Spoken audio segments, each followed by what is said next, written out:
កម្មវិធីបិទការប្រកួតកីឡាសិស្សមធ្យមសិក្សាជ្រើសរើសជើងឯកថ្នាក់ខេត្តឆ្នាំសិក្សា2024-2025 នាថ្ងៃច័ន្ទ3កើតខែចែកឆ្នាំរោងឆស័កពុទ្ធសករាជ2568ត្រូវនឹងថ្ងៃទី31ខែមិនិនាឆ្នាំ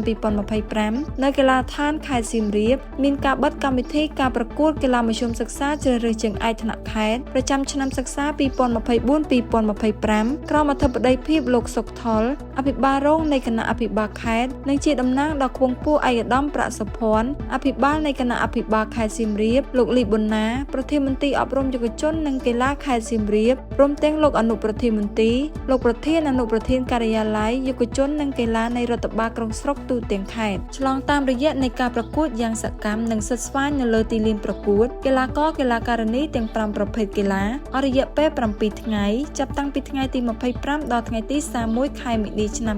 2025នេះដោយដំណើរការរលូនទទួលបានជោគជ័យអនុវត្តតាមកម្មវិធីដែលបានគ្រោងទុកក្នុងដំណើរការនេះយើងសម្គាល់ឃើញថាក្រុមនីមួយៗបានយកអស់កម្លាំងចិត្តកាយខិតខំប្រឹងប្រែងបញ្ចេញសមត្ថភាពបច្ចេកទេសនិងទេពកោសល្យរបស់ខ្លួនចូលរួមប្រកួតប្រកបដោយទឹកចិត្តក្លៀវក្លាក្នុងនាមជាកីឡាករគឺពិតជាឈរលើស្មារតីគោរពវិន័យបទបញ្ជាបច្ចេកទេសនិងចេះស្រឡាញ់យោគយល់អធ្យាស្រ័យគ្នាហើយបានផ្សារភ្ជាប់យ៉ាងជិតស្និទ្ធនៅចំណងសាមគ្គីភាពភេទរភាពរហូតបានទទួលនៅលទ្ធផលជាទីពេញចិត្តជ័យលាភីកីឡាបាល់ទះបុរសចំណាត់ថ្នាក់លេខ1វិទ្យាល័យសសរស្តម្ភស្រុកពួរចំណាត់ថ្នាក់លេខ2វិទ្យាល័យសម្ដេចឪក្រុងសៀមរាបចំណាត់ថ្នាក់លេខ3វិទ្យាល័យរុនតាឯកក្រុងរុនតាឯកជ័យលាភីកីឡាបាល់ទះនារីចំណាត់ថ្នាក់លេខ1វិទ្យាល័យហ៊ុនសែនស្វាយធំស្រុកប្រាសាទបាគងចំណាត់ថ្នាក់លេខ2អនុវិទ្យាល័យគោលស្រុកអង្គរជុំចំណាត់ថ្នាក់លេខ3វិទ្យាល័យសសរស្តម្ភស្រុកពួរជ័យលាភីកីឡាបាល់បោះបុរសចំណាត់ថ្នាក់លេខ1វិទ្យាល័យ10មករា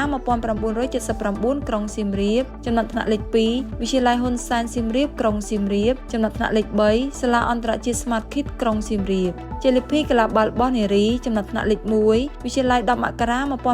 1979ក្រុងសៀមរាបចំណាត់ថ្នាក់លេខ2វិទ្យាល័យហ៊ុនសែនសៀមរាបក្រុងសៀមរាបចំណាត់ថ្នាក់លេខ3វិទ្យាល័យចំណេះទូទៅនិងបច្ចេកទេសពួកស្រុកពួរជ័យលាភីបាល់ទាត់នារីចំណាត់ថ្នាក់លេខ1អនុវិទ្យាល័យហ៊ុនសែនរលួសស្រុកប្រាសាទបាគងចំណាត់ថ្នាក់លេខ2វិទ្យាល័យក្រឡាញ់ស្រុកក្រឡាញ់ចំណាត់ថ្នាក់លេខ3វិទ្យាល័យសាមគ្គីស្រុកជីក្រែងជ័យលាភីបាល់ទាត់បុរសចំណាត់ថ្នាក់លេខ1វិទ្យាស្ថានអប់រំសង្គពូរក្រុងសៀមរាបចំណាត់ថ្នាក់លេខ2វិទ្យាល័យអង្គរក្រុងសៀមរាបចំណាត់ថ្នាក់លេខ3វិទ្យាល័យ10មករា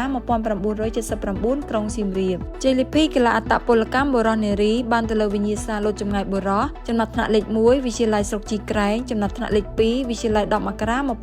1979ក្រុងសៀមរាបចំណាត់ថ្នាក់លេខ3អនុវិទ្យាល័យអង្គរធំវិញ្ញាសាលោតចម្ងាយនារីចំណាត់ថ្នាក់លេខ1វិទ្យាល័យស្រុកជីក្រែងចំណាត់ថ្នាក់លេខ2អនុវិទ្យាល័យអង្គរធំចំណាត់ថ្នាក់លេខ3អនុវិទ្យាល័យដានរុនវិញ្ញាសាលោតកម្ពុជាបុរសចំណាត់ថ្នាក់លេខ1វិទ្យាល័យហ៊ុនសែនស្វាយធំចំណាត់ថ្នាក់លេខ2វិទ្យាល័យត្បែងចំណាត់ថ្នាក់លេខ3សាលាអន្តរទ្វីបអាមេរិកាំងវិញ្ញាសាលោតកម្ពុជានារីចំណាត់ថ្នាក់លេខ1អនុវិទ្យាល័យភីសេឃ្វៀនចំណាត់ថ្នាក់លេខ2វិទ្យាល័យនគរធំចំណាត់ថ្នាក់លេខ3អនុវិទ្យាល័យស្រះស្រង់វិញ្ញាសាចោលដុំដៃបុរសចំណាត់ថ្នាក់លេខ1វិទ្យាល័យហ៊ុនសែនវត្តស្វាយចំណាត់ថ្នាក់លេខ2អនុវិទ្យាល័យស្រះស្រង់ចំណាត់ថ្នាក់លេខ3អនុវិទ្យាល័យដានរុនវិញ្ញាសាចោលដុំដែកនារីចំណាត់ថ្នាក់លេខ1វិទ្យាល័យស្រុកជីក្រែងចំណាត់ថ្នាក់លេខ2អនុវិទ្យាល័យដានរុនចំណាត់ថ្នាក់លេខ3វិទ្យាល័យត្បែងវិញ្ញាសាចោលស្នោបុរសចំណាត់ថ្នាក់លេខ1វិទ្យាល័យរុនតាឯកចំណាត់ថ្នាក់លេខ2សាលាអន្តរទ្វីបអាមេរិកាំងចំណាត់ថ្នាក់លេខ3វិទ្យាល័យត្បែងវិញ្ញាសាចោលស្នោនារីចំណាត់ថ្នាក់លេខ1វិទ្យាល័យស្រុកជីក្រែងចំណាត់ថ្នាក់លេខ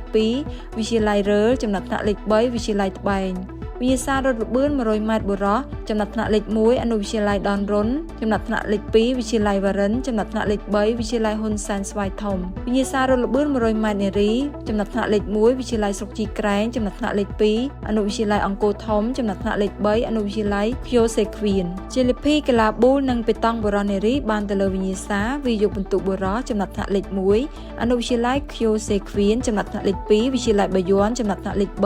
វិទ្យាល័យ10មករា1979វិញ្ញាសាវាយកពិន្ទុនារីចំណាត់ថ្នាក់លេខ1វិទ្យាល័យហ៊ុនសែនប្រាសាទបាគងចំណាត់ថ្នាក់លេខ2វិទ្យាល័យ10មករា1979ចំណាត់ថ្នាក់លេខ3អនុវិទ្យាល័យត្បែងវិញ្ញាសាមួយនាក់តូមួយនាក់បុរសចំណាត់ថ្នាក់លេខ1អនុវិទ្យាល័យហ៊ុនសែនរលួសចំណាត់ថ្នាក់លេខ2អនុវិទ្យាល័យត្បែងចំណាត់ថ្នាក់លេខ3វិទ្យាល័យអង្គរធំវិញ្ញាសាមួយនាក់តូមួយនាក់នារីចំណាត់ថ្នាក់លេខ1អនុវិទ្យាល័យខ្ជូសេឃ្វៀនចំណាត់ថ្នាក់លេខ2វិទ្យាល័យ10មករា1979ចំណាត់ថ្នាក់លេខ3វិទ្យាល័យហ៊ុនសែនប្រាសាទបាគងវិញ្ញាសា2នាក់តូ2នាក់បុរស ចំណាត់ថ្នាក់លេខ1អនុវិទ្យាល័យ Kyo Sequin ចំណាត់ថ្នាក់លេខ2វិទ្យាល័យហ៊ុនសែនប្រាសាទបាគងចំណាត់ថ្នាក់លេខ3វិទ្យាល័យអង្គរធំវិញ្ញាសា2នាក់តូ2នាក់នារីចំណាត់ថ្នាក់លេខ1វិទ្យាល័យហ៊ុនសែនប្រាសាទបាគងចំណាត់ថ្នាក់លេខ2វិទ្យាល័យបាយ័នចំណាត់ថ្នាក់លេខ3អនុវិទ្យាល័យត្បែងជោគជ័យក្នុងការប្រកួតនាពេលនេះគឺជាការចូលរួមចំណែកជាវិជ្ជមានក្នុងការធ្វើឲ្យរីកចម្រើននៅវិស័យកីឡាក៏ដូចជាវិស័យអប់រំទូទាំងខេត្តសៀមរាប